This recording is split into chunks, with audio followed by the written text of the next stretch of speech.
ይሄን ቪዲዮ ብዙ ሰው ተመልክቶታል፣ ብዙ ሰው ሐሳብ ሰጥቶበታል። ግን ከዚህ ወንድም ተነስተን አንዳንድ ነገር እንባባል። በመጀመሪያ ደረጃ ምንድነው መደረግ ያለበት? ቪዲዮውን ሙሉውን መስማት። ሙሉውን ከመስማታችን ምንድነው የሚጠቅመን? መልሳችንን ያሳምርልናል፣ ወይም ለተላለፈው መልእክት ሙሉ ነገር ይኖረናል።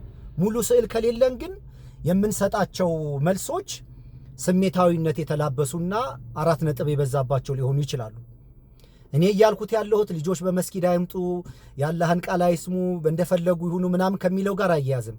የ2 እና የ3 ዓመት ልጅ ህፃን ልጅ መጥቶ ግን መስጊድ ውስጥ ማስጨው ተገቢ አይደለም፣ ተገቢ አይደለም።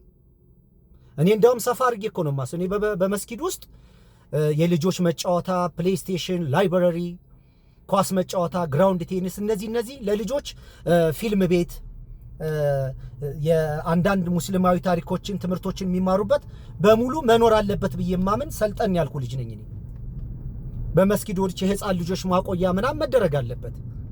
እኛ እያልን ያለነው ትምህርትና በሚሰጥበት ህዝብ በሚበዛበት ሰዓት የ2 እና የ3 ዓመት ልጅ መግቶ ማስለቀስ ተገቢ አይደለም።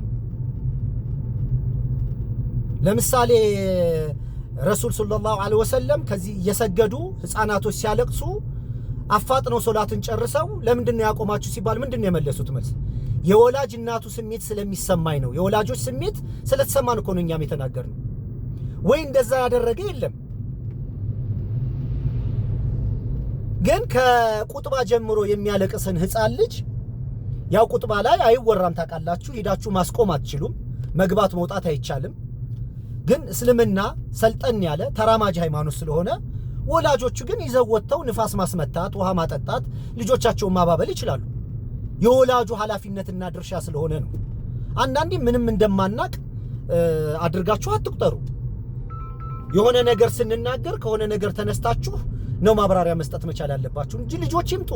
የ5 ዓመት የ6 ዓመት ልጅ መጥቶ ማየት አለበት፣ መስማት አለበት።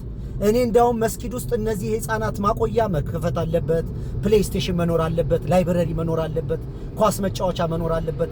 ልጆች ደግሞ እዛው ሁሉ የተሟላ ነገር ነው ብዬ ነው የማምነው። እኔ በየትኛውም ሃይማኖት ተቋም ውስጥ እንዲህ አይነት ነገሮች ለልጆች መኖር አለበት።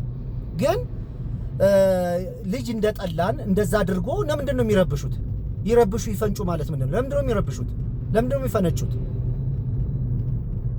ግቢ ውስጥ እንደፈለጉ ይሁኑ።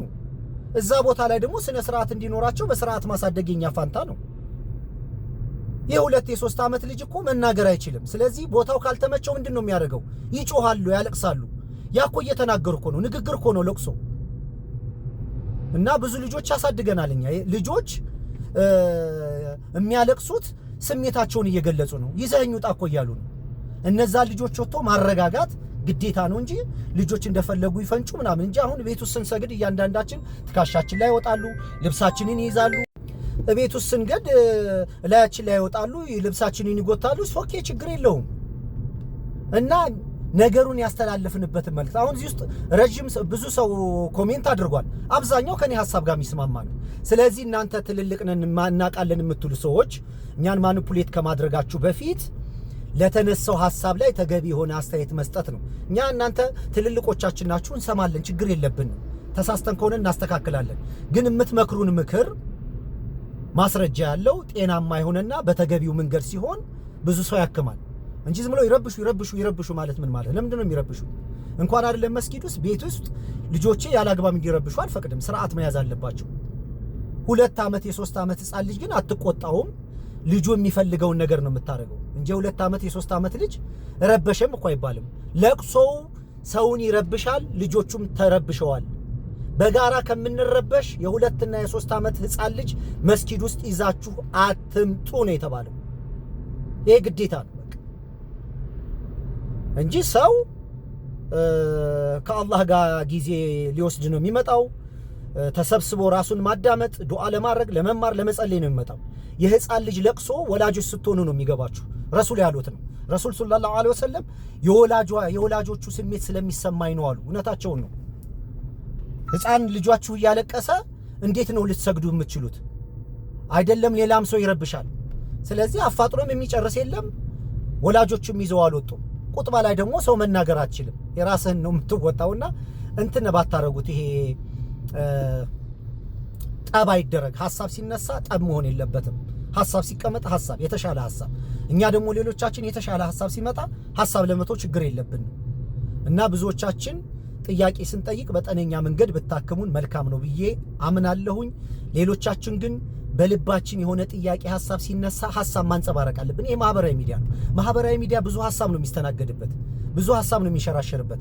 አተንፍሱ፣ አትናገሩ የሚሏችሁን ሰዎች አትስሙ፣ ተናገሩ።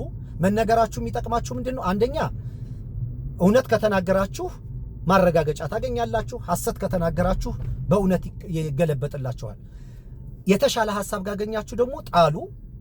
ዝም ብሎ ግን የሆነ ነገር ደግሞ አፈና ሲበዛባችሁ ተከላከሉ ለማለት ነው። አሰላሙ አለይኩም ወራህመቱላሂ ወበረካቱ። መልካም ቀን፣ መልካም ጊዜ